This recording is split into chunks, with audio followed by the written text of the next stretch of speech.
서울 마포에 있는 주점에서 34명, 동작구 사우나에서 33명이 감염됐습니다.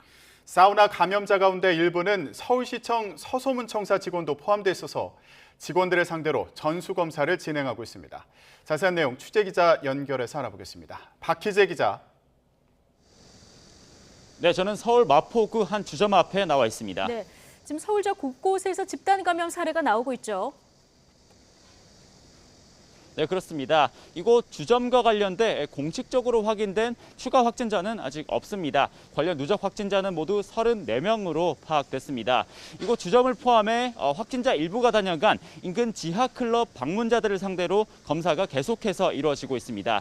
이곳 업소는 지하에 위치해 있어 환기가 비교적 어려웠던 점이 감염 확산 요인으로 분석되고 있습니다. 이와 함께 서울 동작구 한 건물 지하에 있는 사우나에서 확진자가 속출하고 있는데요. 누적 확진자는 어제보다 18명이 늘어나 모두 33명이 확진자로 분류됐습니다. 역시 지하에 있어 환기가 어려운 점, 그리고 사우나를 이용할 때 마스크 착용이 미흡했던 점, 이런 점들이 감염 확산 요인으로 분석됐는데요. 이번에 추가된 확진자 가운데 12명이 서울시청 서소문청사 직원들로 역학조사 결과 확인됐습니다.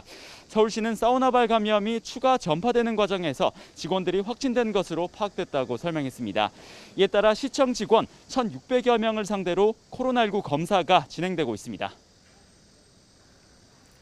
네, 그런데 지하가 아닌 곳에서도 신규 집단 감염이 계속 나오고 있다고요?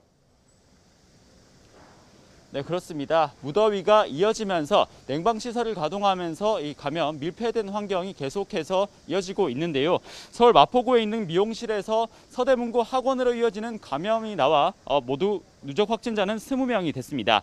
지난 17일에 미용실 직원이 처음 확진된 이후 N차 감염 과정에서 이 서대문구 학원 직원과 또 학생이 확진된 것으로 조사됐습니다.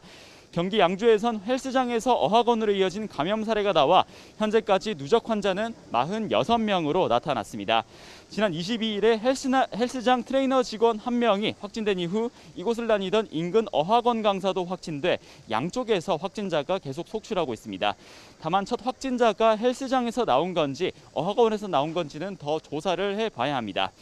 화성에 있는 초등학교와 태권도장에서도 확진자가 나오고 있는데요. 나흘 전 초등학생 1명이 첫 확진된 이후 모두 학생 8명, 교사와 가족 등 14명이 확진됐습니다.